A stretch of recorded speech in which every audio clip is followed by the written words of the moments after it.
bangga-bangga untuk meraih kekayaan, untuk meraih jabatan, untuk meraih pengakuan dalam hal duniawi.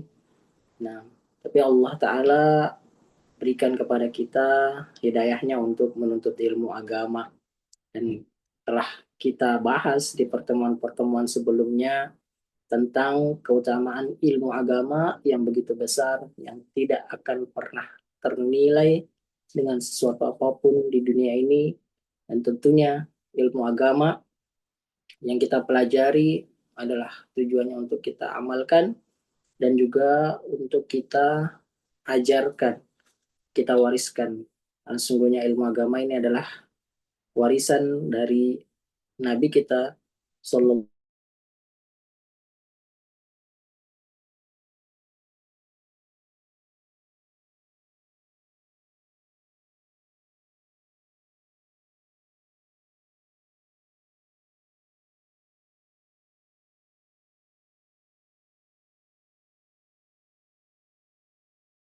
atau sekolah di khusus di bidang agama, kan tetapi sungguh umat manusia ini ya, apalagi di zaman saat ini butuh kepada orang-orang yang apa ya, orang-orang yang giat dalam menyebarkan ilmu agama, tentunya ya, bukan asal mengajarkan ilmu, tapi dilandasi atas ilmu yang sesuai dengan tuntunan Nabi kita Shallallahu Alaihi Wasallam.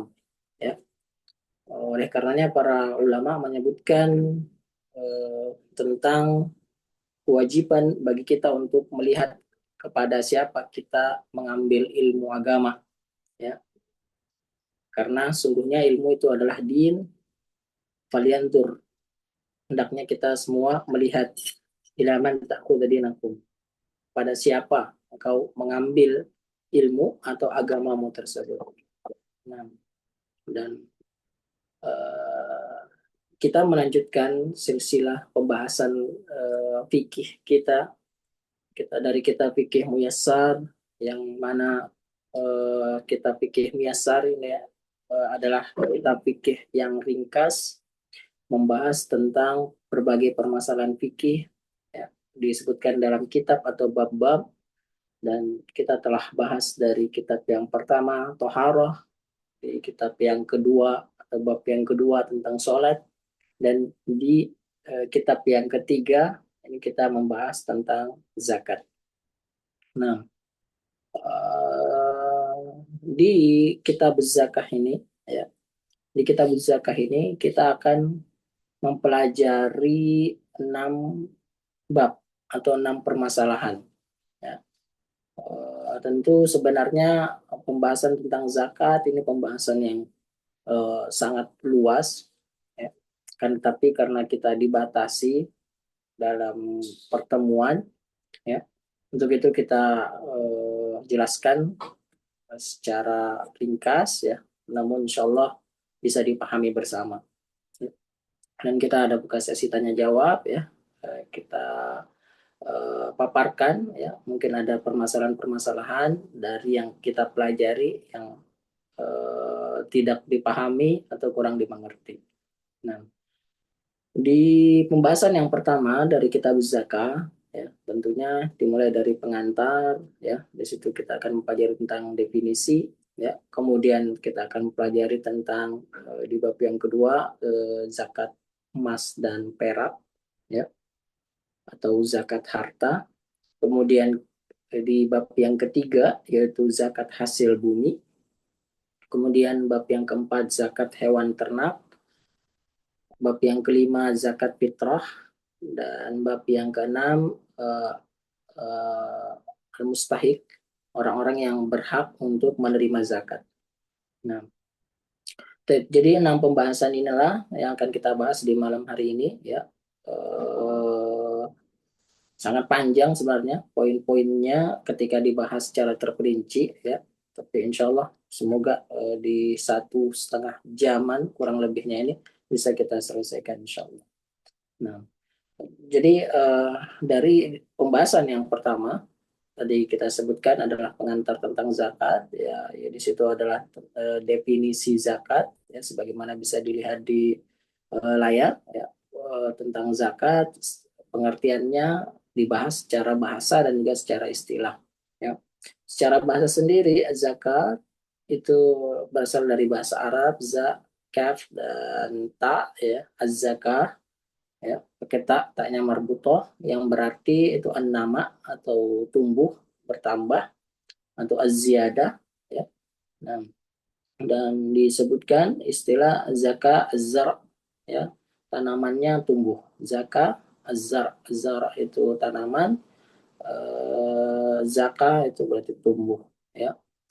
Tanamannya tumbuh apabila dia tumbuh berkembang, ya. Nah, itu asal kata dari zakah, ya, dari tanaman yang tumbuh. Kemudian secara istilah zakat, ya, disebutkan di sini adalah ungkapan tentang suatu hak yang wajib pada harta yang telah mencapai nisab tertentu dengan syarat-syarat khusus dan untuk kelompok tertentu, ya. Jadi ada berapa unsur di situ, ya. Yang pertama, dia adalah suatu hak yang wajib untuk ditunaikan atau dibayarkan, ya. Kemudian yang kedua, yang wajib dibayarkan itu adalah harta yang telah mencapai nisabnya, ya. Kemudian yang ketiga adalah memiliki syarat-syarat yang khusus, ya, dan untuk kelompok atau golongan orang yang khusus atau tertentu, ya. Nah, kemudian, ya, zakat sendiri, ya, berfungsi untuk menyucikan hamba dan juga membersihkan jiwa, ya. Jadi untuk menyucikan hamba dari dosa, dari kesalahan, dari kejahatan, dari keburukan, kemudian juga membersihkan jiwa. Sebagaimana firman Allah Subhanahu wa taala di surat Taubah ayat yang ke-103, "Khudh min amwalihim shadaqatan tutahhiruhum wa tuzakkihim." Nah, wa tuzakkihim biha, ambillah zakat dari sebagian harta mereka, ya. Yang dengan zakat itu kamu membersihkan dan juga menyucikan mereka, ya. Jadi itu dalilnya bahwasanya zakat itu adalah tujuannya untuk membersihkan dan juga menyucikan. Dan di sini disebutkan bahwasanya zakat, ya, merupakan salah satu sebab menyebarnya rasa kasih sayang, cinta kasih, dan juga solidaritas sosial di kalangan anggota masyarakat Muslim. Ya, jelas, ya, karena zakat sendiri adalah apa namanya, menunaikan hak dari orang yang berhak menerimanya. Ya, jadi kewajiban seorang kepada orang lainnya yang menjadi haknya, ya, orang-orang yang miskin, orang yang susah. Dengan saling membantu, ya, otomatis, ya, di situ akan menyebar kasih sayang, rasa cinta kasih, dan juga solidaritas. Dan itu ada di Islam, ya. Zakat itu hanya ada di Islam, tidak ada kita lihat di agama lainnya, ya, tentang zakat. Dan ini istimewanya Islam, ya. Bagaimana Islam ini cinta kasih, ya. Kalau di sana ada orang yang menggaungkan tentang apa namanya, kasih sayang, tentang agama eh, persaudaraan, agama kebaikan, kebajikan, kayak gitu. Islam mengajarkan, ya, semua syariat-syariat Islam, ya, di situ pasti terkandung menyebarkan kasih sayang, cinta kasih, dan juga solidaritas, ya, kebersamaan. Nah, beda dengan pemahaman-pemahaman yang apa namanya, kapitalisme, pemahaman-pemahaman eh, yang apa namanya, lebih eh, mementingkan yang punya jabatan, lebih mementingkan yang punya harta, tidak, ya. Dan tapi Islam mengajarkan yang punya harta membagi yang punya jabatan untuk tidak zalim, melainkan menunaikan hak-hak orang-orang yang berada di bawahnya. Nah, seperti Islam mengajarkan. Kemudian yang bagian yang kedua, ya, hukum zakat dan juga dalilnya.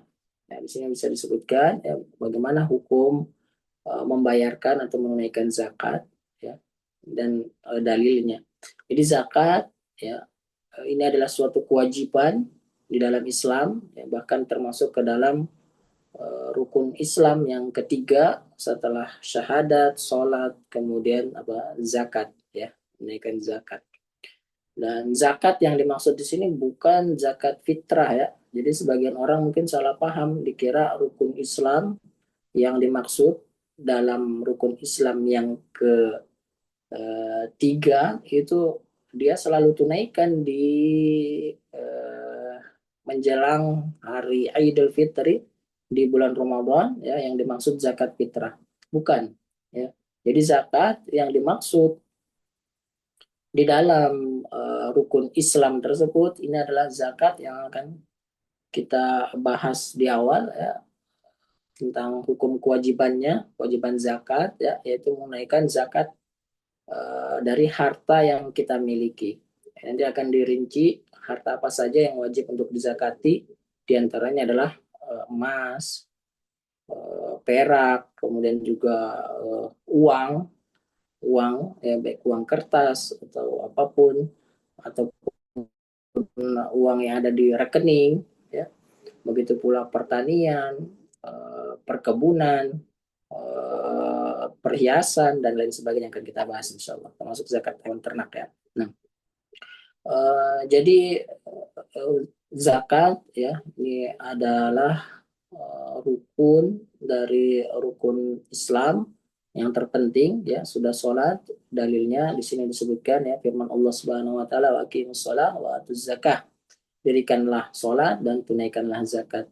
Dan al-amru yufidul wujub ya. Di sini sebagaimana kaidah usul fikih, perintah itu menunjukkan atas wajibnya perintah tersebut ya. Nah, kecuali ada dalil yang memalingkannya dari wajibnya ke sunnah ya. Jelas ya di sini bahwasanya zakat itu adalah hukumnya wajib dan tidak ada dalil, satu dalil hukum yang menurunkan derajatnya dari wajib kepada sunnah, tidak ya, jadi hukumnya wajib. Kemudian juga firman Allah Subhanahu wa taala, "Khudh min amwalihim shadaqatan tutahhiruhum wa tuzakkihim biha." Ambillah zakat dari sebagian harta mereka, yang dengan zakat itu dapat membersihkan dan juga menyucikan mereka. Ya.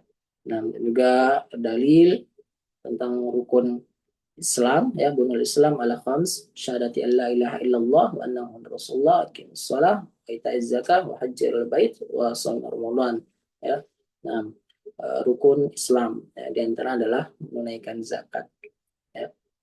Nah, dan juga di sini disebutkan ya, berdasarkan wasiat Nabi Shallallahu Alaihi Wasallam kepada Muad bin Jabal radhiyallahu taala anhu ya, sahabat yang mulia, ketika Nabi Shallallahu Alaihi Wasallam mengutus Muad bin Jabal ke Yaman ya. Di situ kemudian Nabi Shallallahu Alaihi Wasallam memerintahkan kepada Muad ketika berdakwah ya, maka yang hendaknya dia seru adalah persaksian ya, syahadatain ya, tidak Tuhan yang berhak sembah selain Allah, dan bahwasanya Nabi adalah utusan Allah Subhanahu Wa Taala ya.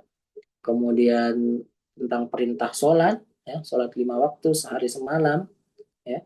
Kemudian setelahnya Rasulullah SAW memerintahkan kepada Mu'ad untuk mengajarkan atau mengabarkan kepada mereka tentang kewajiban bersedekah atau zakat ya, kewajiban untuk menunaikan zakat diambil dari orang yang kaya dan diberikan kepada orang-orang fakir atau orang-orang miskin di antara mereka ya. Nah, hadisnya hadis yang muttafaqun alaih ya, Bukhari Muslim ya. Itu dalil-dalil Al-Quran, dari hadis Nabi Sallallahu Alaihi Wasallam ya. Begitu pula ijma kaum muslimin ya, karena dalil itu ada dalil dari Al-Quran, dari sunnah dan juga dari ijma ya. Ijma kaum muslimin tentang wajibnya menunaikan zakat ya. Nah, dan juga bagaimana para sahabat sepakat untuk memerangi orang-orang yang menolak untuk membayar zakat ya. Nah, jadi kewajiban zakat itu jelas dari Al-Quran, dari Sunnah dan juga ijma. Sekali lagi kami tekankan ya, zakat yang dimaksud di sini zakat zakat berupa zakat kekayaan atau zakat harta, bukan zakat fitrah. Ya. Nah, eh, mungkin ada yang bertanya ya, eh, zakat apa bedanya dengan sedekah, dengan infak? Karena di dalam Al-Quran, dalam hadis Nabi Sallallahu Alaihi Wasallam ya, ada menyebutkan tentang zakat, kadang disebutkan sebagai infak, kadang disebutkan sebagai sedekah, kemudian ada lagi istilah yang namanya hadiah, ada lagi yang namanya hibah. Nah, terkait istilah ini ya, tentang zakat, infak, sedekah ya, memang di dalam Al-Quran terkadang perintah zakat itu datang dalam lafaz berinfak, kadang datang dalam lafaz ya apa namanya sedekah ya. Nah, tapi dipahami ya tentunya dari tafsir, dari pemahaman para ulama yang dimaksud ya, eh, apa namanya, ada zakat yang dimaksud di situ adalah kewajiban zakat yang sedang kita bahas yang merupakan bagian dari rukun Islam. Ada zakat yang dimaksud adalah apa namanya, infak yang sunnah ya, mengeluarkan sebagian dari harta dan bukan sesuatu yang wajib ya, sunnah ya. Nah, eh, setelah zakat sebagaimana disebutkan wa aqimus shalah wa aqimus shalah wa atuz zakah warka'u ma'ar raki'in ya, tunaikanlah zakat itu jelas ya. Eh, ya zakat yang maksud zakat yang wajib ya. Nah, eh, kemudian di ayat yang lainnya ya di surat Taubah tadi disebutkan khudh min amwalihim shadaqatan tutahhiruhum wa tuzakkihim biha. Ya di situ tidak datang dalam bentuk lafaz zakat, akan tetapi datang dalam bentuk lafaz sodakoh ya, khudh min amwalihim sodakotan ya, sodakoh. Dan sodakoh yang dimaksud di sini adalah sodakoh yang wajib yaitu zakat ya. Nah, jadi sodako ya yang dimaksud di situ adalah zakat. Jadi zakat bisa datang dalam lapas yang lainnya, bukan hanya dari lapas zakah ya. Itu harus dipahami ya. Kadang kalau kita belajar dari terjemahan dan terjemahannya tidak tepat, itu jadi membingungkan. Jadi pentingnya untuk belajar bahasa Arab dan juga belajar tafsir ya, tafsir Al-Quranul Karim. Ya, tafsirnya bagaimana pemahaman para ulama terhadapnya ya, terhadap ayat-ayat tersebut ya. Nah, sodako di situ sebagai sesuatu yang wajib ya. Kemudian sodako dalam bentuk sunnah sebagaimana di dalam hadisnya Nabi Sallallahu Alaihi Wasallam dari Abi Dar radhiyallahu taala anhu ya, bahwasanya nas min ashabi Rasulullah sallam qalu li Nabi sallallahu alaihi wasallam ya Rasulullah bahlud dutur bil ujur ya, datang segolongan kelompok sahabat Nabi sallallahu alaihi wasallam yang menengah ke bawah ya, mendatangi Nabi sallallahu alaihi wasallam kemudian menyebutkan wahai Rasulullah sallallahu alaihi wasallam dhahaba ahlud duthur bil ujur, orang-orang kaya telah memborong pahala ya, yusalluna kama nusalli, mereka memborong pahala, mereka sholat sebagaimana kami sholat, wa yasumuna kama nasum, mereka berpuasa sebagaimana kami juga berpuasa, wa tasaddaquna bi fuduli amwalihim, dan juga mereka bersedekah dengan kelebihan harta yang mereka miliki ya. Nah, jadi di sini sedekah yang dimaksud bukan sedekah yang wajib ya, tapi sedekah sedekah yang sunnah ya. Mereka berinfak ya, kayak gitu. Kemudian oleh karena yang Rasulullah SAW menyebutkan awalaisa qad ja'alallahu lakum ma tasaddaqun. Ya, tidakkah Allah taala menjadikan untuk kalian banyak hal yang bisa kalian jadikan untuk bersedekah ya. Nah, dan di sini Nabi SAW menyebutkan bertasbih itu adalah bersedekah ya. Bertahmid, bertahlil, bertakbir itu adalah bagian dari sedekah, sampai seorang laki-laki menunaikan syahwatnya kepada istrinya itu juga bernilai bernilai sedekah ya. Nah, jadi sodako itu lafaznya bisa berarti adalah zakat dan juga bisa berarti infak secara umum ya.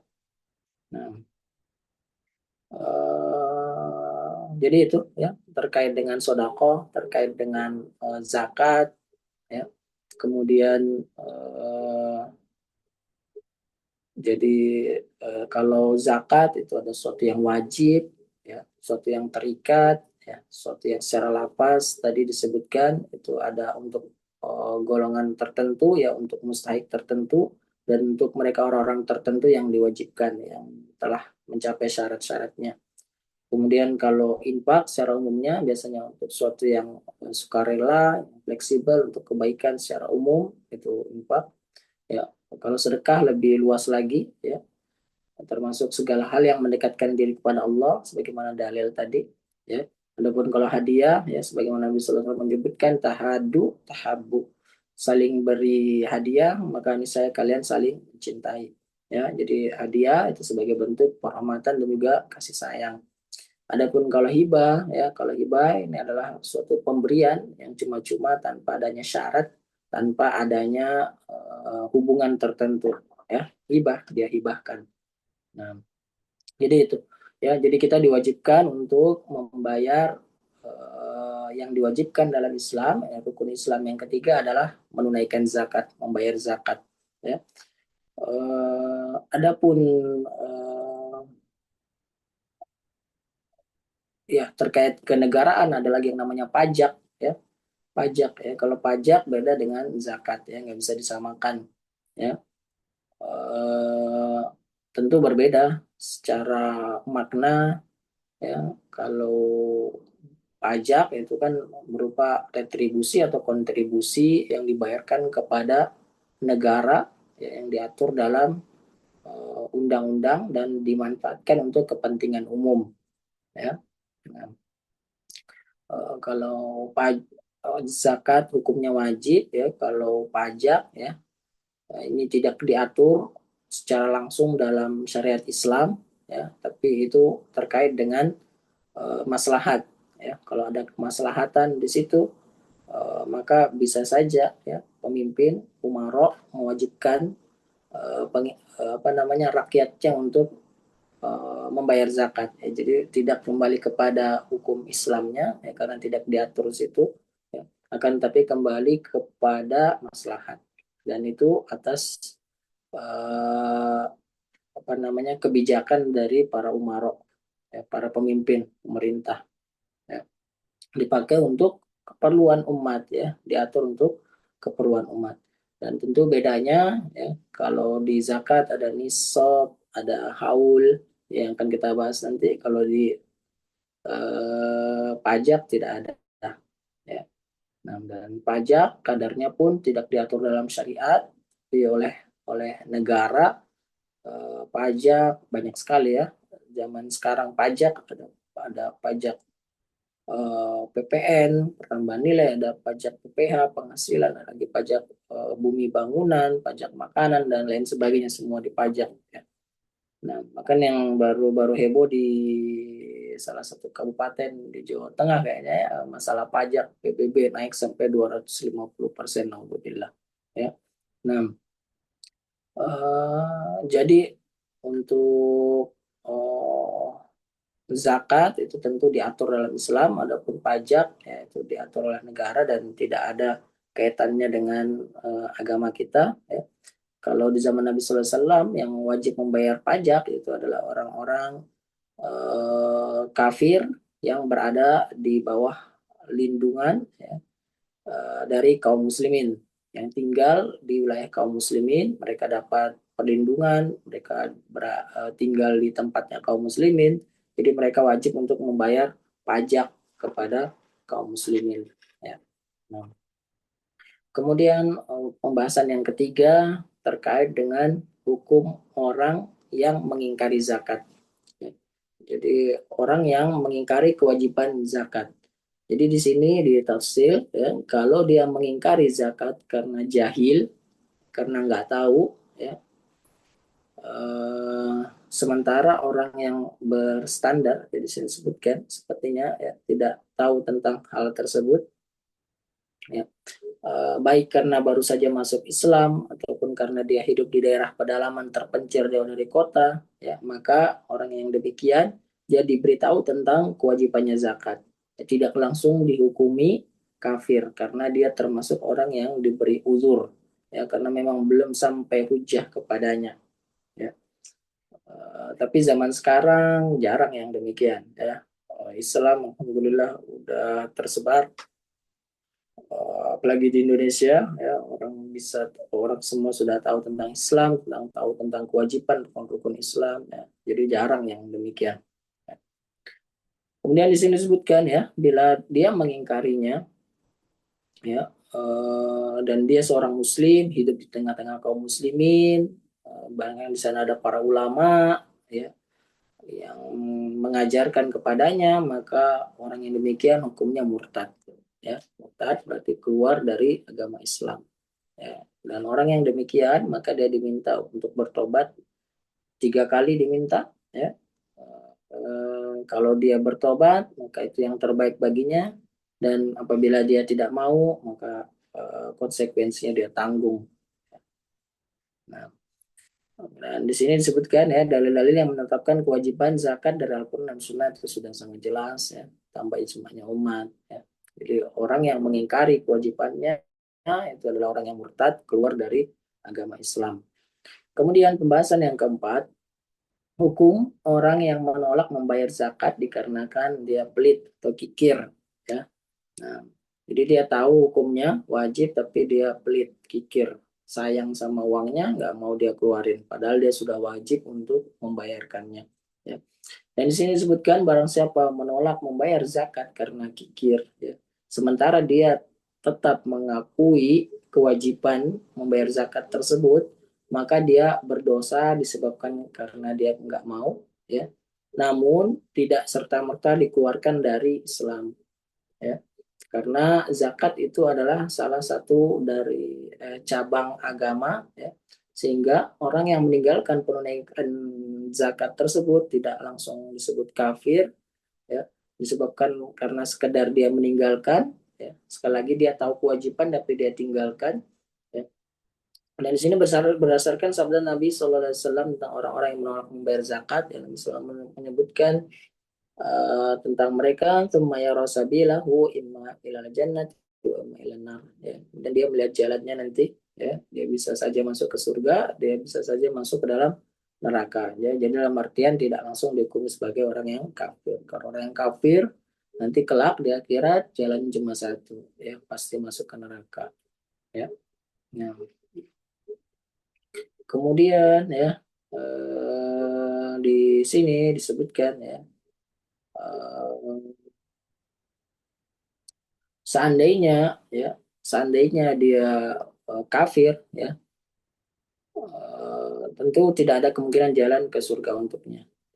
Orang yang seperti ini diambil zakat darinya secara paksa ditambah dengan takzir, ya. Jadi orang yang enggan mengeluarkan zakat, ya, maka dirampas hartanya, dipaksa untuk membayarkan sesuai jumlah kewajiban membayar zakat yang dia miliki, ya. Nah, sama di takzir, ya. Takzir, ya, berarti benar-benar diberi peringatan. Lalu kalau dia melakukan perlawanan, maka dia diperangi sampai dia tunduk kepada perintah Allah, ya, sampai dia mau menunaikan zakat, ya. Jadi nggak ada ampun baginya sampai dia mau tunduk pada perintah Allah Subhanahu wa taala. Yang disebutkan surat Tabayat kalian perintah wa aqamus shalah wa atuz zakah wa khallu sabilahum. Nah, jika mereka bertobat, mendirikan sholat, menunaikan zakat, maka berilah mereka kebebasan, ya, untuk berjalan, ya. Maksudnya mereka mendapatkan keselamatan, ya. Nah, dan juga berdasarkan sabda Nabi Sallallahu Alaihi Wasallam, umirtu an uqatilan nas hatta yashhadu an la ilaha illallah wa anna muhammadar rasulullah wa yuqimus shalah wa yu'tuz zakah wa idza fa'alu dzalika asamu minni dima'ahum wa amwalahum illa bihaqqil islam wa hisabuhum 'ala Allah, ya. Di sini disebutkan, ya, Rasulullah SAW diperintahkan oleh Allah Subhanahu Wa Taala untuk memerangi manusia sampai dia diantaranya adalah menunaikan zakat, ya. Nah, kalau sudah dia diantara menunaikan zakat maka telah menjaga darah dan hartanya kecuali atas hak Islam, ya. Nah, dan apa namanya, mendapatkan perlindungan dari kaum muslimin. Kemudian juga di sini disebutkan berdasarkan ucapan Abu Bakar As-Siddiq, lau mana'uni anaqan kanu yu'addunaha ila Rasulullah sallam laqataltuhum 'alaiha. Ya. Di sini ketika Nabi sallallahu alaihi wasallam wafat, kemudian Abu Bakar As-Siddiq naik menjadi khalifah, ya kemudian di sana banyak kelompok kaum muslimin yang akhirnya goyah keimanannya, ya kemudian nggak mau lagi bayar zakat, maka Abu Bakar Siddiq mengancam mereka. Ya, seandainya mereka menolak untuk bayar seekor anak kambing betina pun, ya, yang itu wajib dia tunaikan untuk dibayar zakatnya, yang mana itu mereka bayarkan di zaman Rasulullah SAW, ya, sekarang di zamannya setelah meninggalnya Rasul tidak, maka kata Abu Bakar Siddiq, ya, juga pasti akan dia perangi. Demikian. Ya. Nah, dan di sini sebutkan anak berarti maksudnya anak kambing betina yang belum genap berumur setahun. Ya. Nah, dan pendapat Abu Bakar ini didukung dengan 3 khalifah sudahnya, ya. Khulafaur Rasyidin, ya, Umar, Utsman dan juga Ali, juga para sahabat sebelumnya dan ijma para ulama, ya. Jadi diperangi mereka yang nggak mau menunaikan membayar zakat. Ya. Kemudian pembahasan yang kelima, harta-harta yang wajib untuk zakati. Ya, harta apa saja yang wajib untuk dizakati. Di sini disebutkan ada 5 jenis harta yang wajib untuk dizakati. Ya, tidak ada 5 jenis harta. Tidak semua harta wajib untuk dizakati. Ya. Nah, tidak ada 5. Kita bahas dari yang pertama yaitu hewan ternak. Dan hewan ternak yang dimaksud, ya, ini adalah unta, sapi dan juga kambing. Ya, ini yang wajib untuk dizakati. Ya, tidak semua hewan itu dizakati, ya, jadi berupa unta, sapi dan juga kambing. Nah, dan di sini disebutkan, ya, bahwasanya nggak kalau pemilik unta, sapi dan kambing tidak menaikkan zakatnya, melainkan hal tersebut datang pada hari kiamat dengan badan sangat besar dan sangat gemuk, ya, mereka menanduk pemiliknya dengan tanduknya dan juga menginjaknya dengan kakinya. Ya. Nah, di sini ancaman bagi mereka yang punya unta, punya sapi, punya kambing, ya, sebagai hewan ternak. Kalau nggak dikeluarkan zakatnya, ya, ini diantaranya apa yang dia akan dapatkan balasannya kelak di akhirat, ya, akan ditanduk-tanduk oleh binatang tersebut, ya, diinjak-injak dengan kaki binatang tersebut nanti kelak pada hari kiamat. Naudzubillah. Kemudian yang wajib dizakati juga, ya, selain hewan ternak adalah 2 alat tukar, ya, yaitu emas dan perak. Ya, ini jadi yang paling populer apalagi zaman Nabi Sallallahu Alaihi Wasallam. Ya, terbatas. Sekarang ada uang kertas bahkan uang digital. Ya, kalau zaman dulu emas dan perak. Ya. Dan di sini yang disebutkan, ya, oleh penulis, ya, demikian juga sesuatu yang menduduki fungsi dari kedudukan tersebut, ya, menggantikan fungsi emas dan perak sebagai alat tukar, ya, uang, ya. Dan di sini disebutkan, ya, mata uang kertas yang beredar hari ini, ya, dan juga termasuk mata uang digital atau saldo uang yang ada di rekening, ya, itu sama saja, bukan harus yang cetak, ya. Jadi harta yang dimiliki baik dalam bentuk kepemilikannya langsung, ya, ada di rumahnya ataupun juga yang dia miliki dalam bentuk deposito, dalam bentuk saham dan lain sebagainya. Nah, dan ini berdasarkan firman Allah Subhanahu wa taala, "Walladzina yaknizuna adh-dhahaba wal fiddah wa la yunfikuna fi sabilillah fabasyirhum bi'adzabin alim."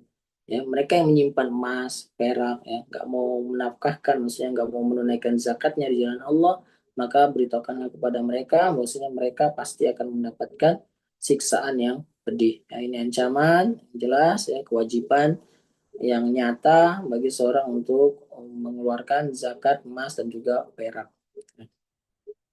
Dan ini disebutkan dari hadis Nabi Sallallahu Alaihi Wasallam, "Ma min sahibi dahabin wala fiddah yu'addi minha haqqaha illa idza kana yaumul qiyamati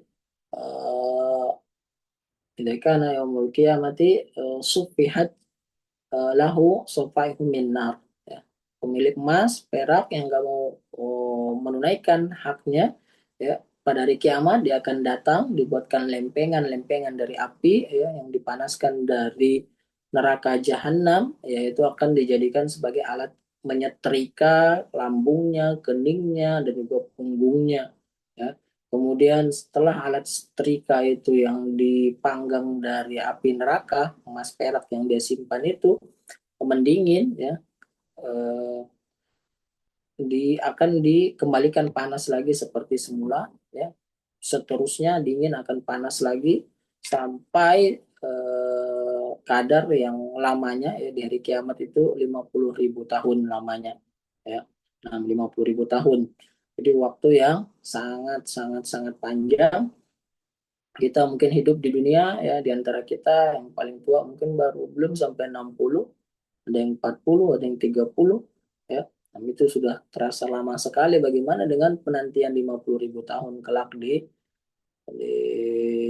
hari kiamat atau kelak di yaumul akhir, ya, di hari pembalasan. Ya, semoga Allah Ta'ala selamatkan. Jadi nggak ada sebandingnya, nggak ada bandingnya, ya, harta yang kita keluarkan dengan kehidupan kekal yang menanti kita nanti di hari kiamat. Ya.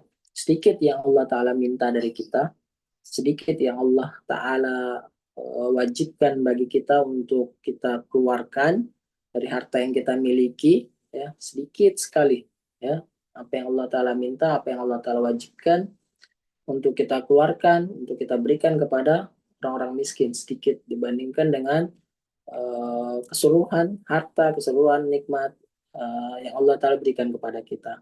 Ya. Jadi jangan pelit-pelit, jangan perhitungan, apalagi ini sesuatu yang wajib. Ya. Beda mungkin infak, sedekah di jalan atau di masjid, beda. Ya. Hal ini memang jadi kewajiban kita. Harta yang menetap di kita sudah sampai 1 tahun, 1 haul, sudah sampai nisabnya, maka wajib kita tunaikan zakatnya. Kemudian yang ketiga yaitu harta perniagaan, ya, harta perniagaan barang dagangan, ya. Di sini disebutkan semua barang yang disiapkan untuk jual beli, yang mana ditujukan untuk meraih keuntungan ataupun laba. Ya, ini wajib juga dihitung dan juga dibayarkan zakatnya, ya. Dan di sini dalilnya jelas firman Allah Subhanahu wa taala Al-Baqarah 267, ya ayyuhalladzina amanu anfiqu min thayyibati ma kasabtum. Orang-orang beriman, nafkahkanlah di jalan Allah sebagian dari hasil usaha kalian yang baik-baik, ya. Nah, hasil usaha kalian yang baik-baik, ya, sebutkan, ya, bahwasanya kebanyakan ulama menyebutkan maksud dari ayat ini adalah zakat-zakat perniagaan, zakat-zakat harta barang dagangan, ya, atau yibati makasa betul, situ dalilnya, ya, apa yang kalian usahakan atau apa yang kalian perdagangkan, kayak gitu, ya.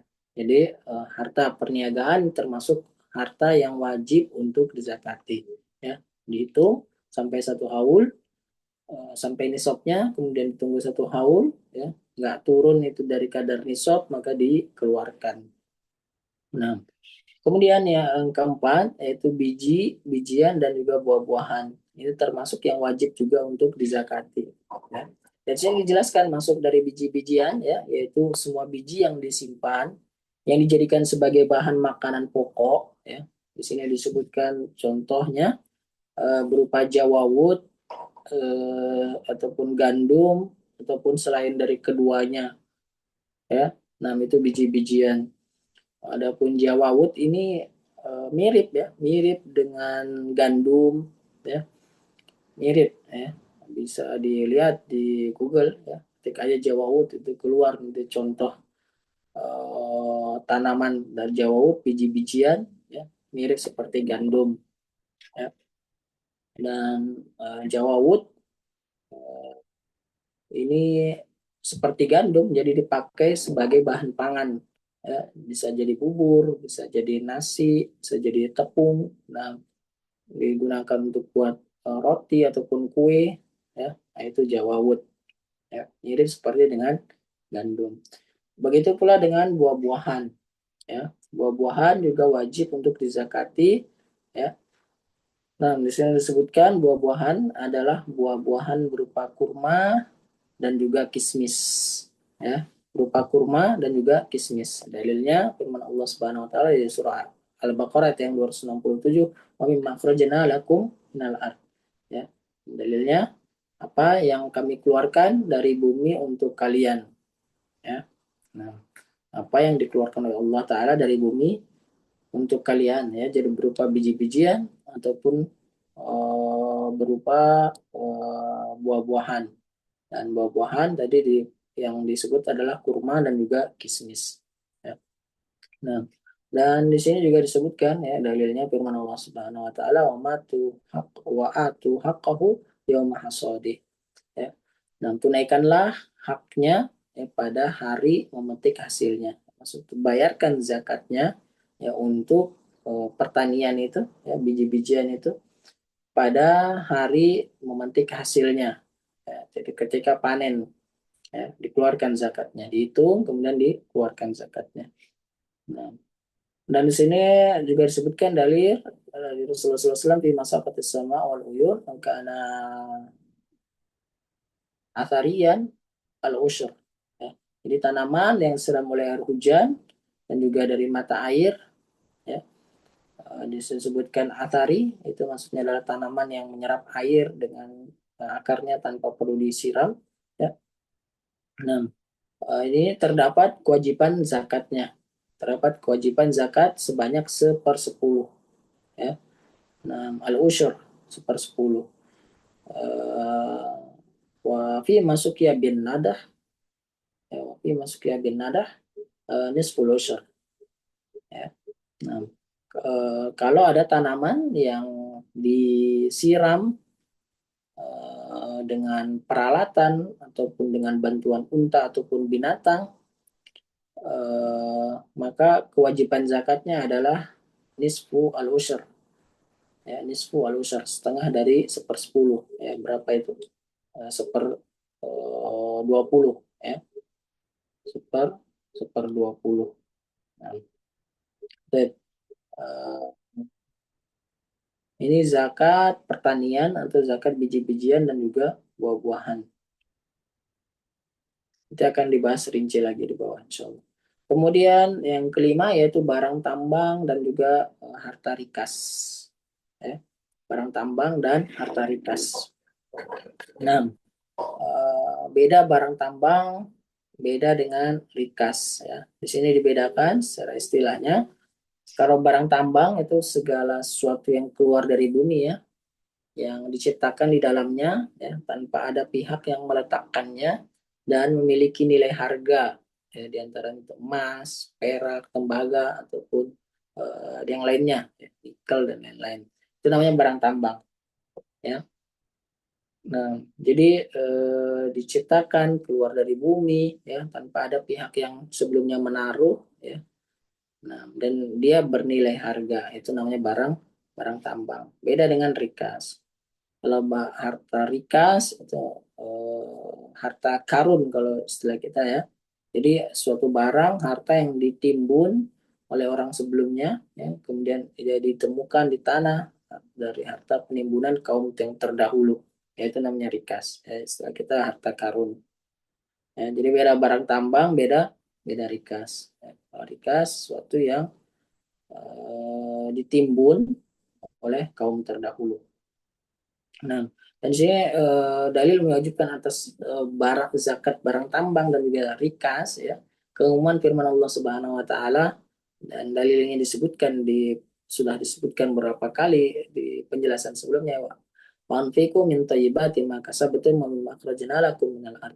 Nafkahkanlah di jalan Allah sebagian dari hasil usaha kalian yang baik-baik dan juga sebagian dari apa yang kami keluarkan dari bumi untuk kalian, ya. Nah, itu dalilnya secara umum, ya, bahwasanya eh, barang tambang rikas itu termasuk komoditi yang wajib untuk ditunaikan atau dibayarkan zakatnya, ya.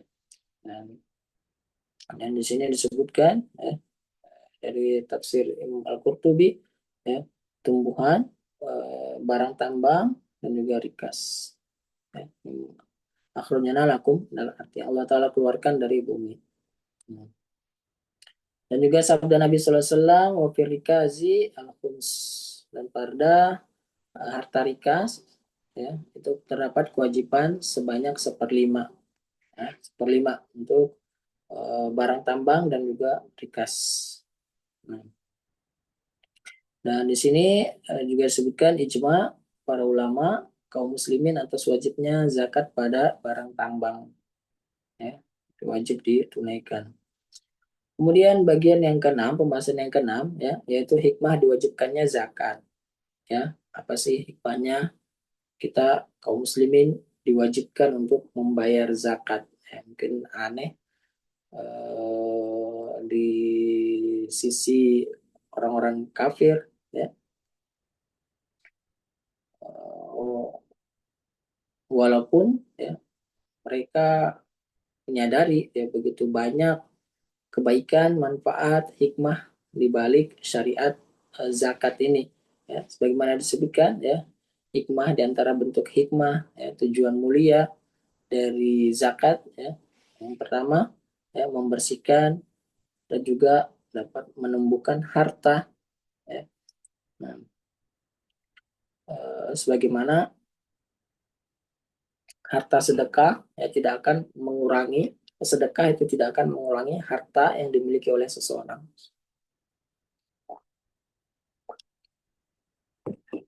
Nah, jadi justru zakat itu dapat menumbuhkan harta dan juga membersihkannya ya. Nah, kemudian yang kedua ya membersihkan muzaki yaitu pemberi zakat dari akhlak kikir dan juga bakhil, pelit ya, kotoran dosa dan kesalahan, melatihnya untuk menyalurkan hartanya di jalan Allah Subhanahu wa taala. Dan yang ketiga yaitu melipur duka fakir miskin ya menutupi hajat hajat mendesak orang-orang yang membutuhkan ya orang-orang yang dalam kesulitan dan juga mahrum ya. Nah, mahrum ya yang disebutkan dalam Al-Qur'an mahrumin itu maksudnya orang yang dia fakir tapi enggan untuk meminta-minta ya. Mereka menjaga muruah, mereka menjaga apa namanya? Menjaga harga dirinya kayak gitu ya. Jadi mereka butuh sebenarnya, mereka fakir tapi mereka nggak mau minta-minta demi mereka menjaga harga dirinya, menjaga murahnya. Kemudian yang keempat ya, mewujudkan solidaritas sosial. Ya. Zakat ini dapat mewujudkan solidaritas sosial, saling tolong menolong, cinta kasih, ya, di mana ketika orang kaya memberikan zakatnya kepada sama saudara muslimnya yang miskin ya maka tentu ini akan sangat membantu si miskin ya akan apa namanya uh, menghilangkan juga sifat iri, dengki, hasad ya keinginan untuk kenikmatan lenyap darinya ya. Nah, itu dengan zakat ya. Jadi kedengkian itu dapat terkikis ya, keamanan itu dapat terjadi ya diantaranya dari syariat zakat ini ya. Nah, kemudian yang kelima mensyukuri nikmat Allah Subhanahu wa taala atas karunia-Nya kepada seorang muslim dalam bentuk harta melimpah dan juga menaati Allah Subhanahu wa taala melaksanakan perintahnya ya. Jadi zakat dapat membawa kepada rasa syukur kepada Allah ya. Nah, taat kepada perintah Allah Subhanahu wa taala. Kemudian yang keenam yaitu zakat menunjukkan kebenaran iman muzaki ya. Zakat itu sebagai penanda iman dari orang yang membayarkan zakatnya ya, karena apa ya harta yang dicintai itu nggak akan dia keluarkan kecuali untuk mereka apa yang lebih dia cintai ya dia berkorban untuk sesuatu yang jauh lebih dia cintai ya. Hmm. Dan di sini disebutkan ya faedah juga disebut sodakoh zakat itu disebut sebagai sodakoh maksudnya adalah sebagai bukti ya atau sebagai bentuk kebenaran ya karena pemiliknya ya, benar-benar memiliki kemauan keinginan ya mencari keridhaan Allah Subhanahu wa taala. Kemudian yang ketujuh, ya, bahwasanya zakat itu dapat menghadirkan ridho Allah Subhanahu wa taala, ya, dapat menurunkan berbagai macam kebaikan, dapat menghapus kesalahan dan juga menghindarkan dari beragam musibah. Itu zakat. Nah, kemudian yang kedua, atas siapa zakat itu diwajibkan, ya. Nah, dan apa aja syarat-syarat diwajibkannya, ya. Nah, jadi zakat itu wajib bagi mereka yang pada dirinya ada beberapa syarat yang disebutkan di sini. Ya, yang pertama dia Islam. Jadi mafhum mukhalafahnya, ya, bahwasanya orang yang kafir, ya, dia nggak wajib untuk membayar membayar zakat. Nah, dan disebutkan karena zakat ini adalah ibadah yang bersifat harta benda yang dengannya seorang muslim mendekatkan diri kepada Allah Subhanahu wa taala. Ya. Sedangkan kalau orang kafir, ya, nggak akan diterima sampai dia masuk Islam terlebih dahulu. Ya. Nah,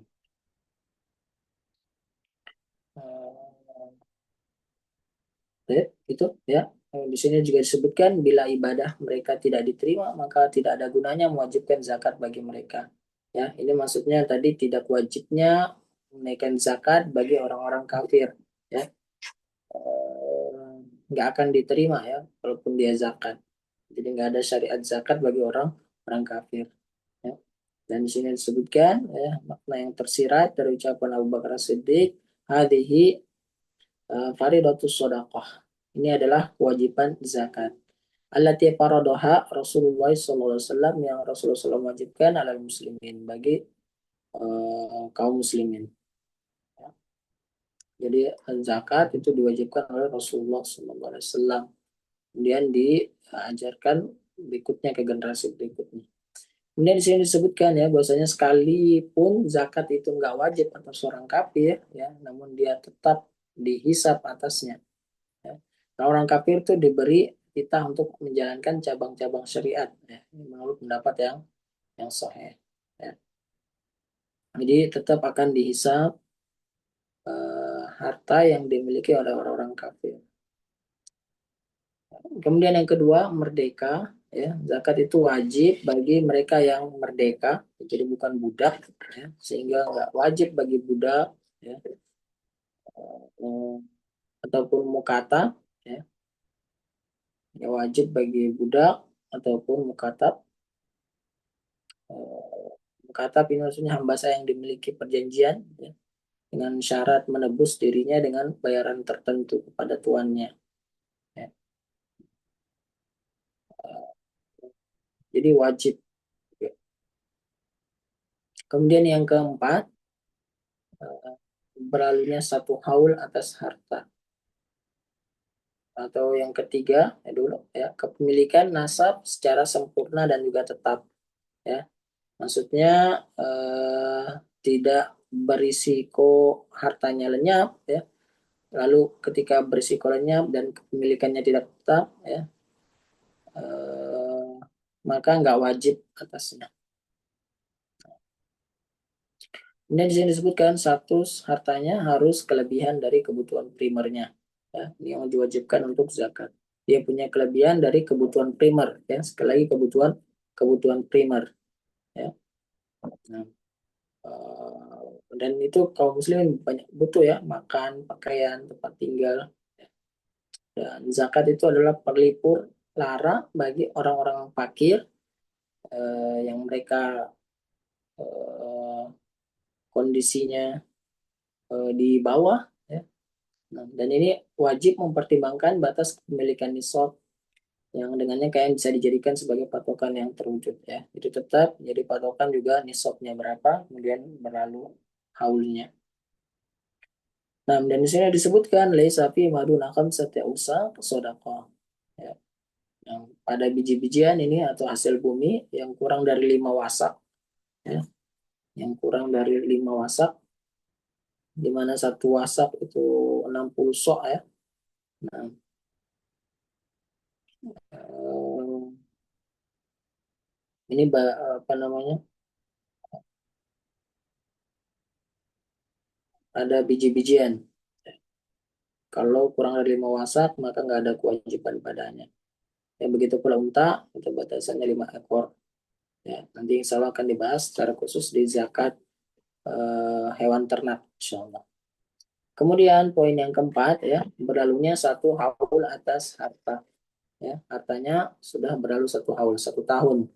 Dan yang menjadi patokan kalender di sini yaitu kalender Hijriah atau kalender Komariah, bukan Syamsiah. Nah, jadi berlalunya satu haul, ya. Nah, dan 1 haul itu pertama kali dihitung, ya, perhitungan haulnya 12 bulannya dari ketika harta sudah mencapai nisabnya, ya. Nah, karena sudah mencapai nisabnya. Dan di sini disebutkan la zakat tapi fi malin hatta yahulu alaihi al-haul. Ya, nggak ada kewajiban zakat harta, ya, sampai melewati waktu 1 tahun. Ya, hartanya nggak berkurang sampai batasan nisab, ya. Nah, itu apa namanya, batasannya adalah 1 haul, ya, perhitungannya. Kemudian saya sebutkan, ya, bahwasanya syarat ini khusus untuk harta berupa hewan ternak, emas dan perak, dan juga barang dagangan. Adapun yang pertanian, buah-buahan, barang tambang, rikas, maka tidak disyariatkan haul. Ya. Nah, jadi enggak semua uh, ada catatan haulnya. Jadi ada nisab kan ada haul. Ya, yang enggak ada haulnya ini adalah pertanian, buah-buahan, barang tambang, dan juga rikas. Ini selain firman Allah Subhanahu wa taala, nah, wa atu haqqahu yauma hasadi. Tunaikanlah haknya pada hari memetik hasilnya. Ya. Nah, wa atu haqqahu yauma hasadi. Tunaikanlah haknya pada hari memetik hasilnya. Ya, ini untuk hasil pertanian, buah-buahan, barang tambang dan juga rikas, ya. Ini di sini disebutkan, ya, juga karena barang tambang dan rikas itu adalah harta yang diambil dari dalam bumi, ya. Nah, jadi diambil dari dalam bumi. Sehingga haulnya tidak dijadikan sebagai pedoman dalam kewajiban zakatnya. Ya, ya, seperti hasil pertanian ataupun buah-buahan. Ya. Akan agak dibahas lebih rinci lagi di bawah. Nah, kemudian bab yang ketujuh, ya, bab yang ketujuh macam-macam zakat. Ya, zakat ada 2 macam, zakat harta yang berkaitan dengan harta, ya, kemudian ada zakat badan yang berkaitan dengan badan, yaitu zakat fitrah. Ya. Nah, jadi zakat harta ini zakat yang diwajibkan dan termasuk ke dalam rukun eh, Islam. Ya. Kemudian bagian yang ke-8, ya, zakat hutang.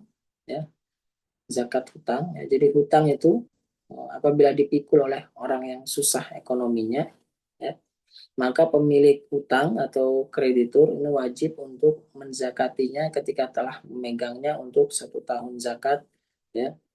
Nah, pada tahun dia memegangnya sempat, ya, karena apa namanya, sedangkan bila hutangnya dipikul oleh orang yang mampu, maka dia menzakatinya untuk setiap tahunnya, ya. Nah, jadi zakat zakat hutang.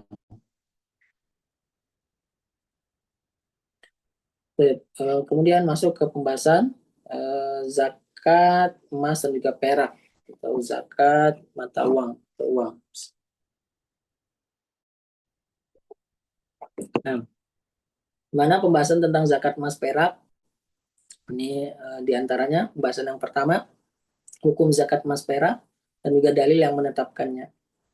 Nah, jadi disebutkan, ya, wajib ditunaikan zakat emas perak, ya, firman Allah Subhanahu wa taala yang tadi sudah disebutkan, ya, At-Taubah yang 34, waladina yaknizun ad-dhahab wal fiddah wa la yunfiquna fi sabilillah fabashshirhum bi'adzabin alim, ya.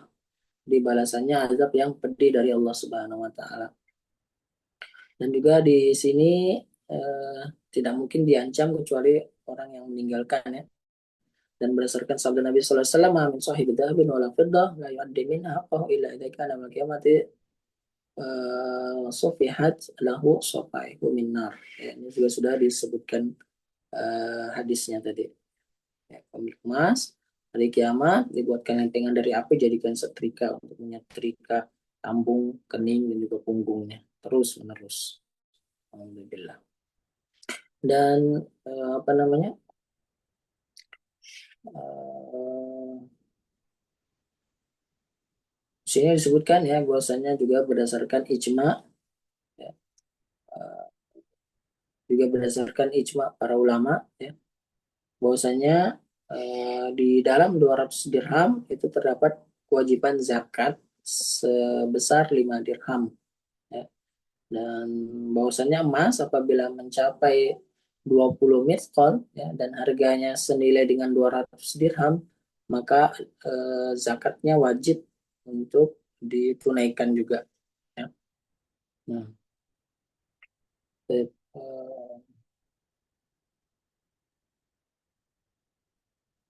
ini zakat emas dan juga perak, ya. Nah, jadi 20 miskol untuk emas, ya, 200 dirham untuk perak, ya. Kemudian juga terkait ini kan emas, perak atau alat tukar. Di antaranya juga ada mata uang digital, ya, seperti ya atau cryptocurrency, Bitcoin dan lain sebagainya. Nah, dan pembahasan tentang hukum jual beli kripto, ya, ini dibahas oleh para ulama dan ada khilaf, ya, tentunya tentang hukum kripto, ya. Nah, walaupun ya sebagian ulama Saudi, ya itu menyebutkan hukum kripto itu nggak apa-apa, ya, bukan sesuatu yang haram, ya. Dan di sini eh, terkait dengan mata uang digital atau kripto, ya, ini terkait yang perlu dipahami juga terkait legalitasnya, ya. Apabila legal, pemerintah mengizinkan, dan dia tidak ada unsur riba, unsur judi, ya. Nah, nggak apa-apa, ya, itu walaupun ada sebagian ulama lainnya yang haramkan, ya, karena dianggap sebagai ada indikasi dari riba dan juga judi. Nah,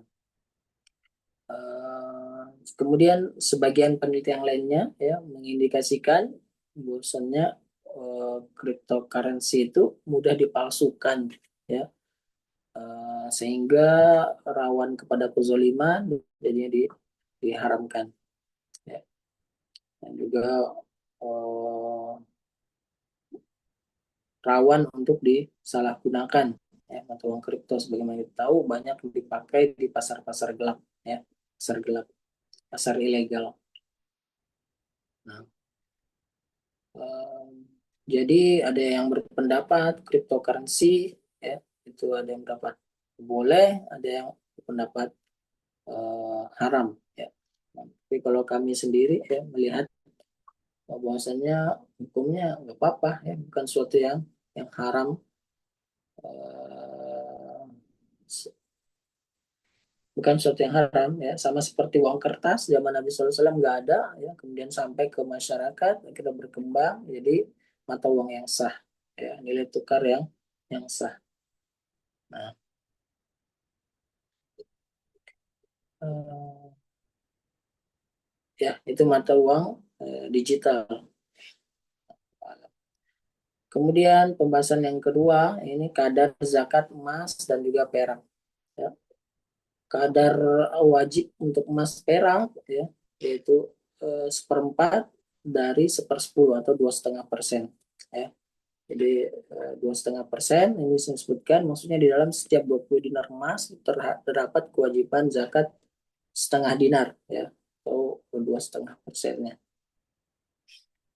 Dan nominal harta yang lebih ya dari batas nisab, maka zakatnya menurut perhitungan tersebut 2,5% dari baik banyak atau sedikitnya, ya. Nah, kemudian pada setiap 200 dirham dari perak terdapat kewajiban zakat 5 dirham karena nisabnya untuk dirham itu 200 ya, itu naikkan 5 dirham. Nah, dan di sini disebutkan wafirriqati kullu mi'atai dirhamin mi'atai dirhami rub'ul usyr ya, mi'atai dirhamin rub'ul usyr ya. Eh, Pada perak itu setiap 200 dirham terdapat eh, biaya untuk dizakatinya sebesar 2,5% ya, atau sepersepuluh atau seperempat dari sepersepuluh ya. Dan juga di sini dalilnya ya, batasannya ya, kalau emas itu memiliki 20 dinar ya,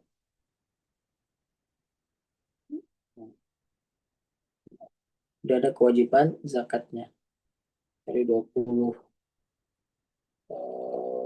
miskol itu ada kewajiban zakatnya setengah ya, ke 2,5%. Kemudian juga ya di sini disebutkan berdasarkan apa yang diriwayatkan dari Nabi Sallallahu Alaihi Wasallam, Nabi Sallallahu Alaihi Wasallam kana ya'khudhu min kulli 20 mithqala nisfa mithqalin ya, Nabi Sallallahu Alaihi Wasallam mengambil setengah mithqal dari setiap 20 mithqal ya, untuk dizakati. Kemudian pembahasan yang ketiga, syarat-syarat zakat emas dan juga perak ya. Jadi disyaratkan untuk wajibnya zakat pada emas dan perak ya, ini diwajibkan yang pertama mencapai nisab. Ini yang dari tadi kita bahas ya, mencapai nisabnya, mencapai batas minimal eh, nilai harta tersebut ya. Kalau emas itu jelas bahwasanya emas itu nisabnya adalah 20 miskol ya. Kemudian untuk dirham itu 20 dinar ya, 20 dinar.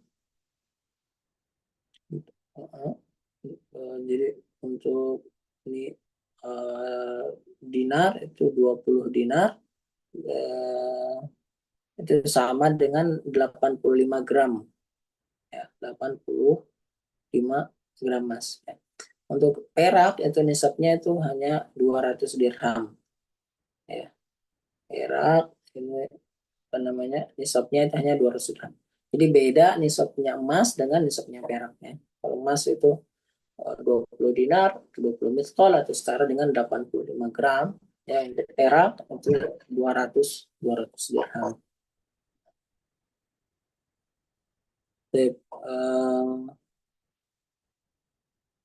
Jadi untuk nisabnya perak itu 200 dirham ya, atau setara dengan 595 gram perak.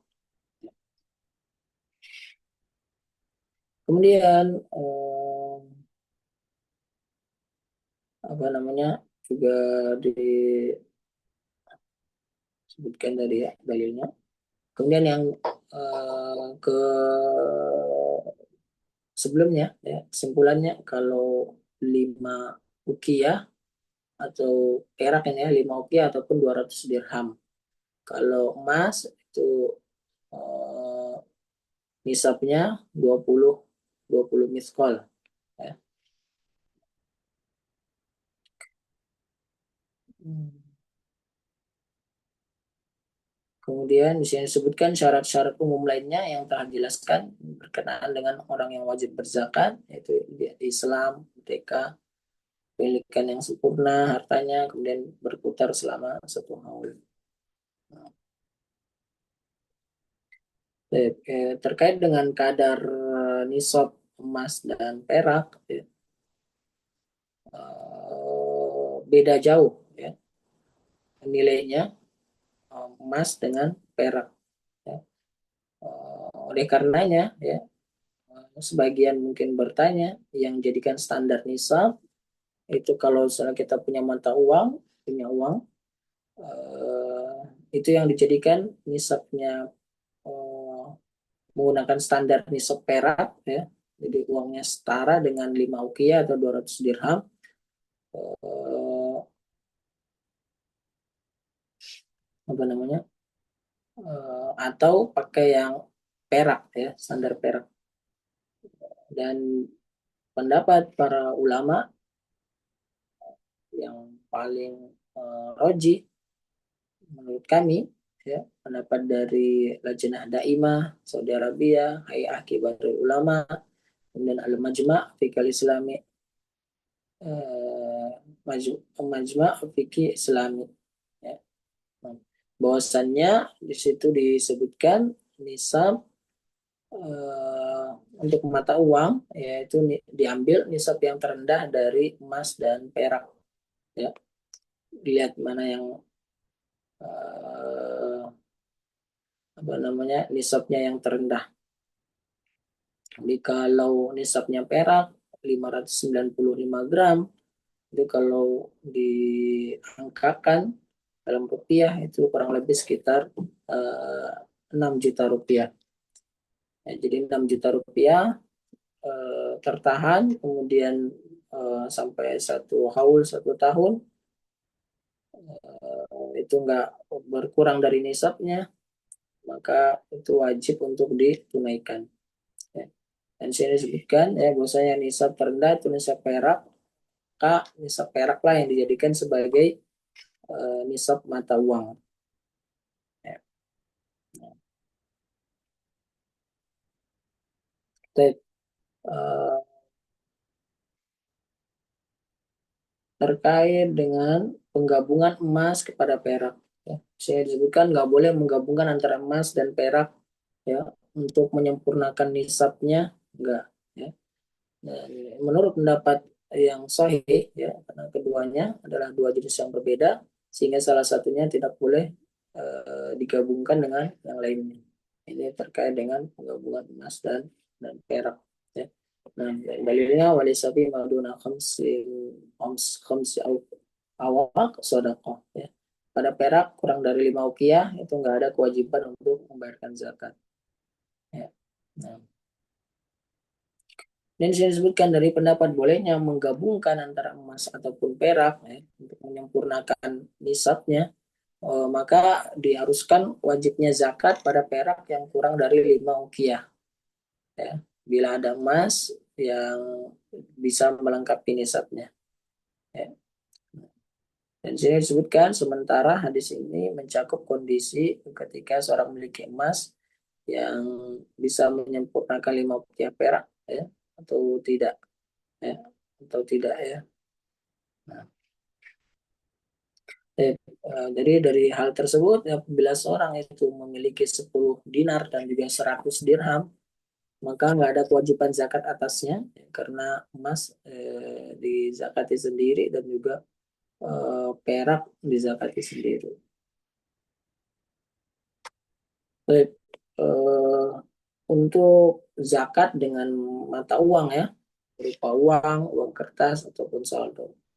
Nah, jadi kaidah penting yang harus dipahami terkait dengan eh, hal tersebut ya bahwasanya zakat itu dikeluarkan ya, untuk memenuhi dua syarat penting. Yang pertama itu capai nisab, yang kemudian sampai haulnya. Kemudian di sini disebutkan ya, juga kalau kita lihat kalau di tengah tahun ya harta turun dari nisabnya maka perhitungan haulnya dimulai dari awal lagi ya, ketika nisabnya tercapai. Nah, kemudian zakat uang ya, kalau zakat uang itu harus dihitung dari yang tersimpan ya, dan bukan dari cash flow-nya, bukan dari pemasukan pengeluaran ya, tapi dihitung dari yang tersimpan. Kemudian juga disebutkan ya ini biasa tentukan bulan tertentu untuk bayar zakat ya. Baiknya menentukan eh, bulan tertentu bagi kita untuk menyelesaikan administrasi ya, untuk ya, apa namanya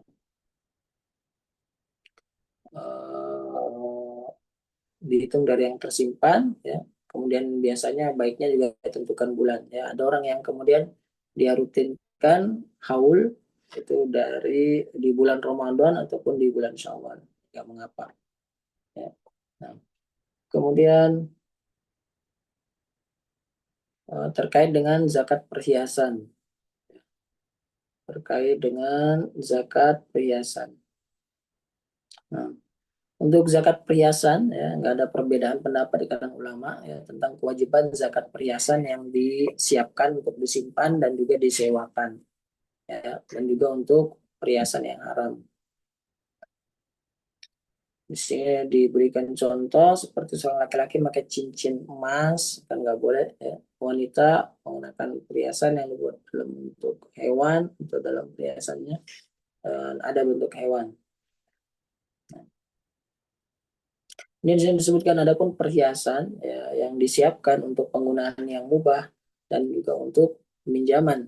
Maka yang demikian ada dua pendapat dan pendapat yang sahih yaitu adalah wajibnya zakat padanya. Ya, wajib sudah zakat atasnya untuk yang perhiasan. Ya. Dan di sini dalilnya keumuman dalil-dalil mewajibkan zakat pada emas perak ya, dan di sini istimbatnya juga mencakup perhiasan dan juga selainnya. Dan yang kedua hadis yang diriwayatkan oleh Ashab Sunan ya, dari Amr bin Shu'aib dari bapaknya dari kakeknya. Nah, penuratan atas Rasulullah SAW wa amaha ibnatun laha. Nah, seorang wanita datang kepada Rasulullah SAW bersama anak perempuannya, ya, sedangkan di tangan anak perempuannya terdapat dua gelang besar dari emas. Ya. Maka beliau pun bertanya, apakah kamu menunaikan zakat gelang ya zakat perhiasan ini? Ya, dijawab tidak. Ya, beliau bersabda, bahwa kamu senang bila Allah dengan sebab keduanya yang memakaikan gelang untukmu dan dengan dua gelangnya itu berasal dari api neraka yang maka wanita tersebut ya tentu nggak mau yang melepaskan keduanya dan memberikan keduanya kepada Rasulullah Shallallahu Alaihi Wasallam. Ya. Nah, kemudian pendapat yang ketiga ya pendapat yang mewajibkan zakat perhiasan ya diwajibkan zakat perhiasan dan ini lebih hati-hati ya dan lebih membiasakan tanggungan ya. Berdasarkan sabda Nabi Sallallahu Alaihi Wasallam, "Dak mayari buka ilama la yaribuk." Tinggalkan apa yang meragukan kepada sesuatu yang tidak lagi meragukan. Ya.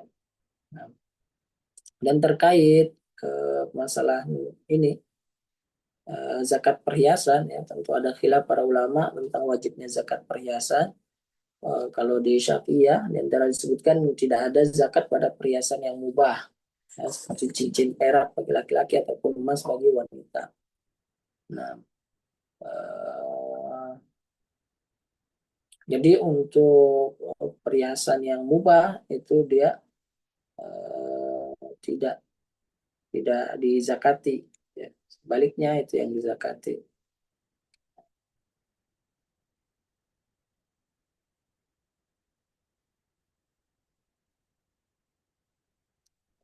Ya, itu. Kemudian kita selesaikan ya sedikit lagi. Nah, uh,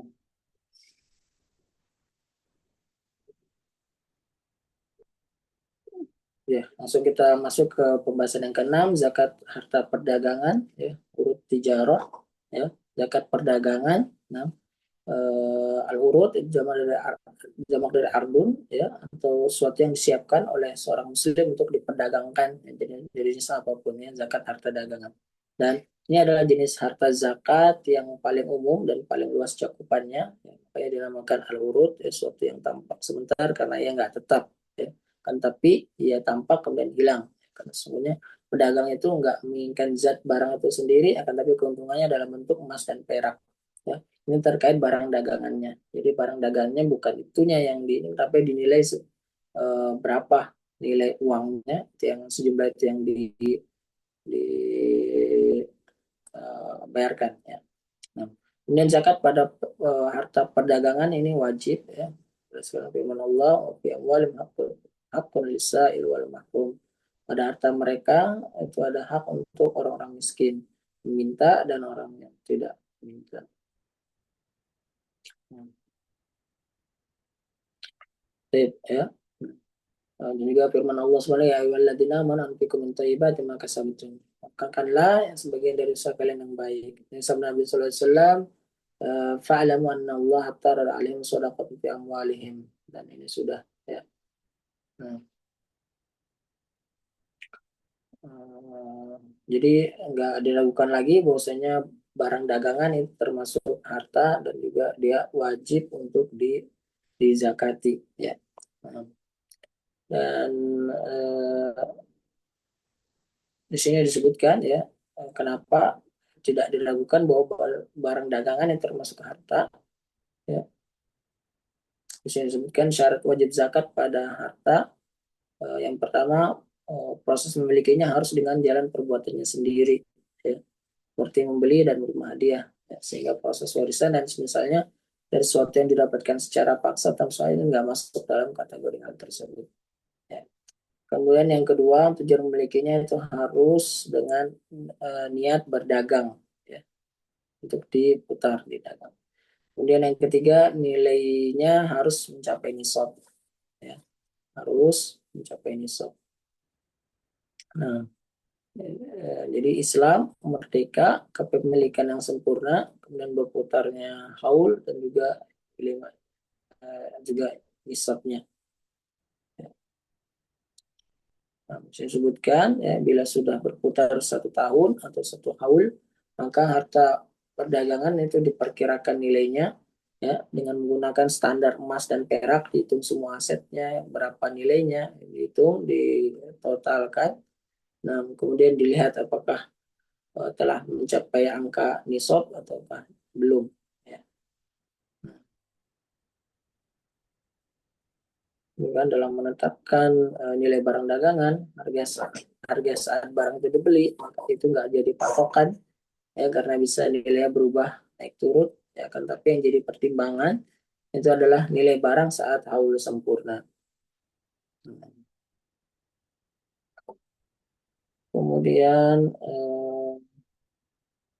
untuk zakat barang dagangan atau barang perniagaan itu jelas, ya. Jadi barang-barang jangankan dihitung jumlahnya di akhir haul, ya, dengan harga berapa barang-barang itu dibeli, harga modalnya, dan wajib dikeluarkan dari barang-barang perniagaannya itu 1/40 atau 2,5%. Nah,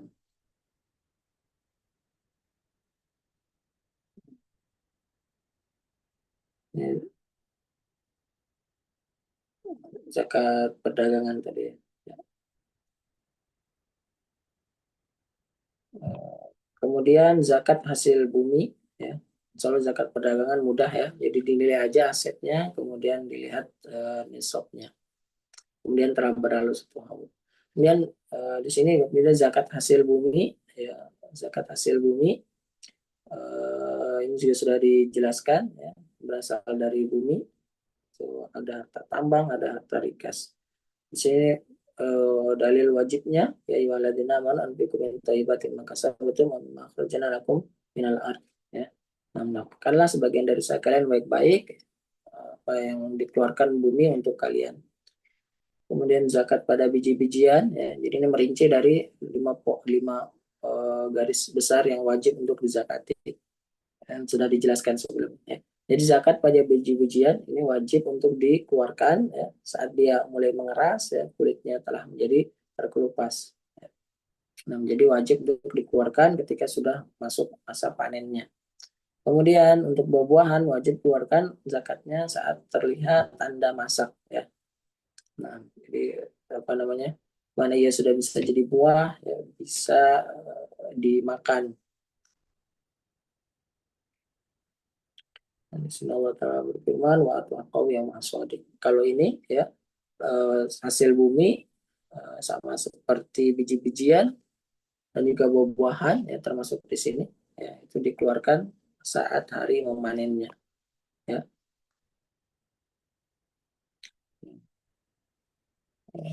Saya sebutkan wajib zakat pada setiap biji-bijian buah-buahan yang menjadi bahan pokok yang ditakar dan disimpan, ya, seperti gandum, jawawut, jagung, padi, kurma, dan kismis. Nah,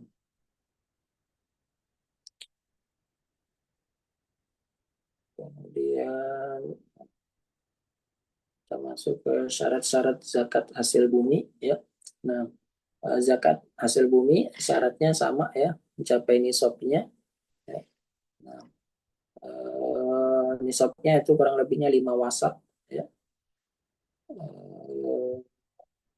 5 wasak atau setara dengan 720 kilogram. Ya, ini disebutkan. Kemudian yang kedua ya, nisab ini berada dalam kepemilikannya saat zakat itu wajib untuk dikeluarkan. Ya, jadi memang jadi miliknya hartanya kan, utang, nilai utang yang harus dia bayarkan. Dan bagian yang ketiga adalah kadar wajib zakat. Ya, kadar zakat yang wajib pada biji dan buah-buahan itu 1/10 bila dia diairi tanpa biaya, ya, ada hujan atau dengan sendirinya. Ya, di mana tanaman tersebut dia menyerap makanan sendiri tanpa bantuan orang tua ataupun disiram atau bantuan orang ya, atau disiram oleh mata air enggak ya. Nah, kalau yang demikian yang tanpa ada usaha seperti itu 5%. Ya.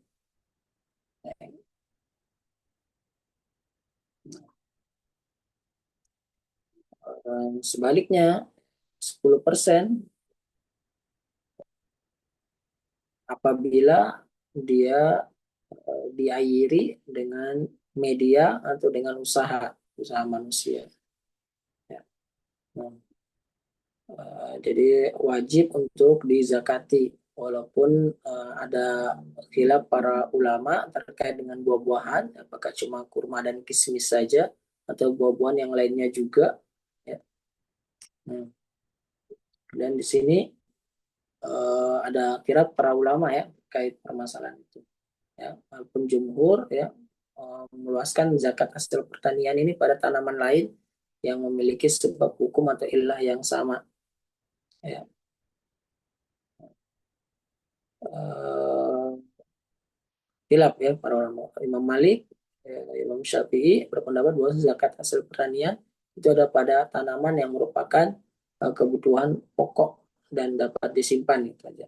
Imam Ahmad itu bahwasanya zakat hasil pertanian itu ada pada tanaman yang dia disimpan dan juga ditakar. Ya. Kalau Ibnu Taimiyah pendapatnya ya bahwasanya zakat hasil pertanian itu pada tanaman yang dapat disimpan. Ya. Nah, kemudian untuk zakat pertanian kapan dikeluarkan? Itu jelas ya. Keluarkannya ketika yaum hasadi, ketika sudah masuk waktu berbuah apa namanya matang. Kemudian bagian yang keempat zakat madu ya. Di sini disebutkan Ibnu Abdul Bar misalkan dari jumhur ulama bahwasanya tidak ada kewajiban zakat pada madu dan zakat ini yang lebih zahir ya. Nah, untuk madu sebagaimana disebutkan Imam Syafi'i rahimahullah berkata anna fil asali al ushur ya, bahwasannya untuk suatu dalam madu ini ada kewajiban zakat 1/10 namun doib ya.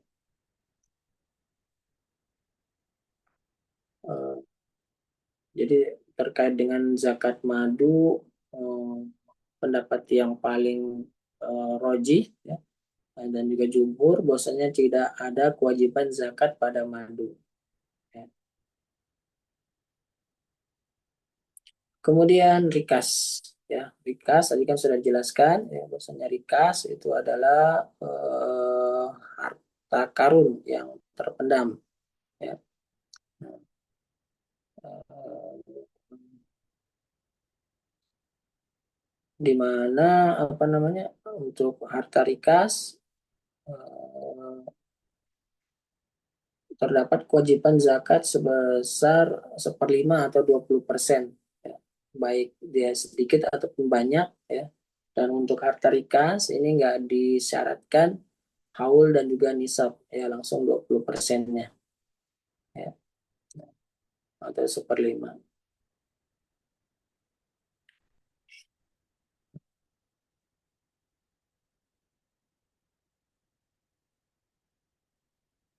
ya. Kita percepat ya kita masuk ke zakat hewan ternak yang terakhir ya.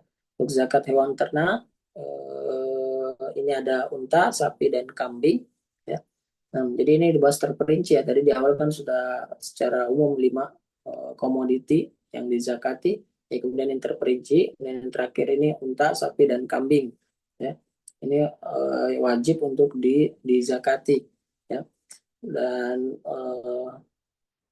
ada syarat-syaratnya ya di sini disebutkan syarat-syarat wajibnya untuk ini hewan yang ternak wajib zakati. Yang pertama hendaknya jumlah hewan ternak mencapai nisab syar'i ya, dan beda-beda. Kalau unta itu 5 ekor, kalau sapi itu 30 ekor, dan kalau kambing itu 40 ekor. Ya. Nah, itu ada dalilnya sih. Kemudian yang kedua ya, bahwasanya hendaklah hewan ternak tersebut itu telah melewati masa satu haul di sisi pemiliknya ya ketika ia sudah mencapai nisabnya ya. Jadi sama tetap berarti satu haul. Kemudian yang ketiga ya bahwasanya hendaknya hewan ternak itu adalah as-saimah. Saimah itu maksudnya hewan gembala yang berumput pada tanaman yang mubah ya. Yaitu tanaman mubah, tanaman tumbuh dengan sendirinya ya dari ciptaan Allah Subhanahu wa taala tanpa proses ditanam oleh siapapun dalam setahun ya. Nah, yang disebutkan pada zakat kambing yaitu pada saimahnya digembala tanpa biaya ya bila jumlahnya 40 sampai 120 maka kewajiban zakatnya itu satu ekor kambing. Berlaku kelipatannya nanti di belakang ada tabelnya insya Allah. Ya. Dan juga sabda Nabi SAW fi kulli beli saimah fi arba'ina bintu labun. Ya, pada setiap unta yang saimah yang digembalakan tanpa biaya itu pada 40 ekor terdapat kewajiban zakat satu ekor bintu labun yaitu anak unta yang masuk ke tahun ketiga. Nah, dan yang keempat hendaknya bukan hewan ternak pekerja. Ya, jadi hewan ternaknya bukan hewan ternak yang dipakai untuk membajak sawah misalnya. Kalau itu enggak termasuk hewan ternak yang wajib dizakati ya. Kalau hewan ternaknya adalah hewan pekerja ya, untuk mengangkut barang, memikul beban misalnya, yang bajak sawah ataupun tanah. Nah, kalau itu dianalogikan seperti pakaian ya, kebutuhan pokok seorang. Nah, jadi dia bukan hewan ternak pekerja. Tapi kalau misalnya hewannya itu disewakan, ya maka dihitung nilainya. Ya. Jadi nilai zakatnya itu pada upah yang dihasilkannya jika sudah berputar selama satu haul. Kemudian kadar zakat wajib ya. Di sini disebutkan bagi unta itu 5 ekor unta dan berlaku kelipatannya nanti di tabel insya Allah lebih mudah dipahami. Ya. Nah, di tabel ini. Ya, ini kesimpulannya untuk uh, tab cara zakat pada unta ya. Kalau dia punya 5 sampai 9 ekor unta itu zakatnya satu ekor kambing. Kalau 10 sampai 14 itu 2 ekor kambing dan seterusnya. Ya, di sini ada bintu makhat, bintu labun, iqah, jad'ah. Ini semua istilah-istilah yang membedakan dari usia usia kambingnya. Ya. Uh, Bintu Makhat, Bintu Labun, Hiko, Jada'ah. Ya, ini apa namanya? Kalau di sini unta berarti di sini masuk ke unta disesuaikan dengan usianya. Ya, ada semua dibahas di atas ya. Yang dimaksud dengan Bintu Makhat, Bintu Labun, Hiko, Jada'ah. Ya. Nah, dan berlaku kelipatannya. Ya, kalau sudah sampai 91 sampai 120 ya. Kalau lebih dari 120 maka zakat yang wajib pada setiap 40 ekor unta itu adalah bintu labun dan setiap 50 ekor unta itu adalah hikoh ya. Jadi itu terkait dengan zakat pada unta ya. Eh, jadi ada zakatnya dengan eh, bintu labun. Bintu labun itu unta betina yang usianya dua tahunan ya. Nah, ada bintu makhot. Kalau bintu makhot itu unta betina yang usianya 1 tahun. Ya. Nah, kalau jadaah itu domba yang berumur genap 1 tahun masuk ke tahun yang kedua. Ya. Kemudian ada lagi Tania, itu kambing yang usianya 2 tahun masuk ke tahun yang ketiga dan seterusnya kayak gitu. Ya. Jadi itu terkait dengan usia-usia.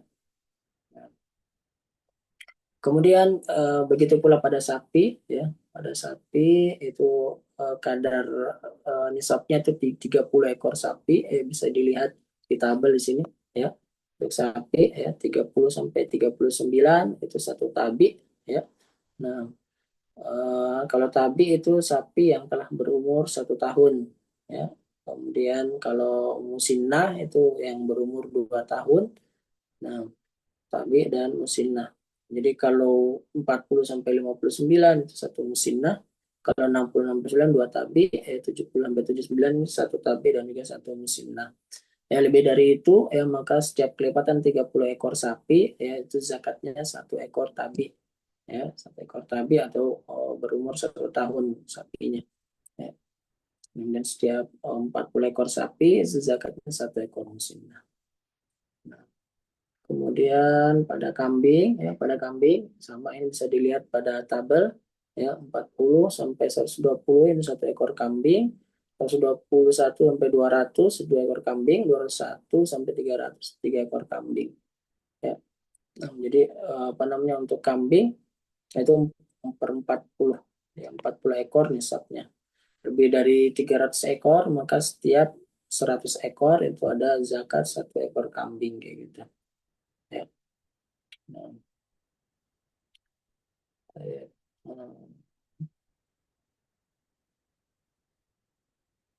ya, itu kali terkait dengan zakat ya. Insya Allah mungkin kita cukupkan ya.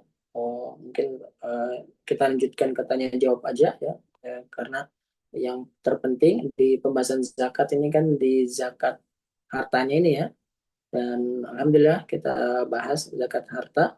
Kemudian terkait dengan zakat fitrah, eh, zakat fitrah insya Allah mafhum bisa dipahami.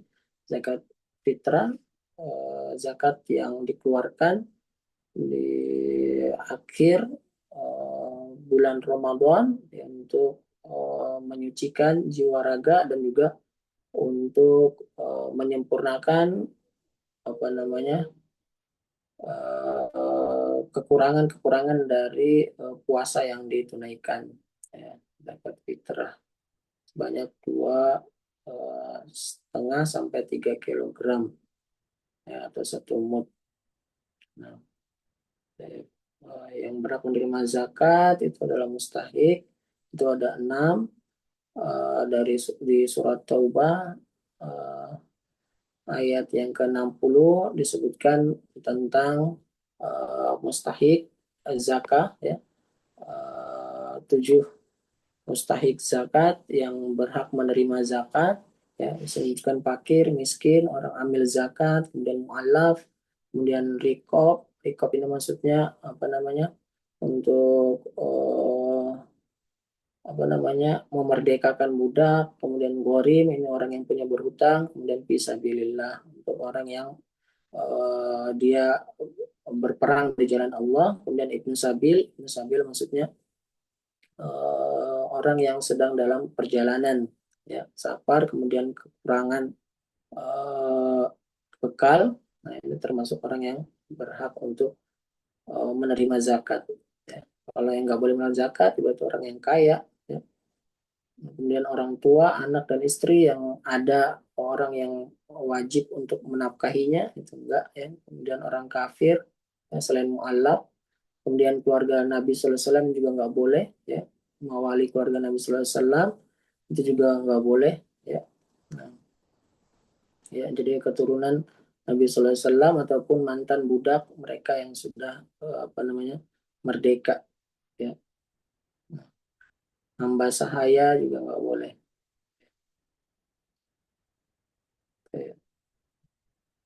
Oke. Sampai di sini bahasan tentang zakat. Silakan apabila ada pertanyaan. Ya, mohon maaf, ini sudah waktunya lewat 1,5 jam ya. Barakallahu fikum.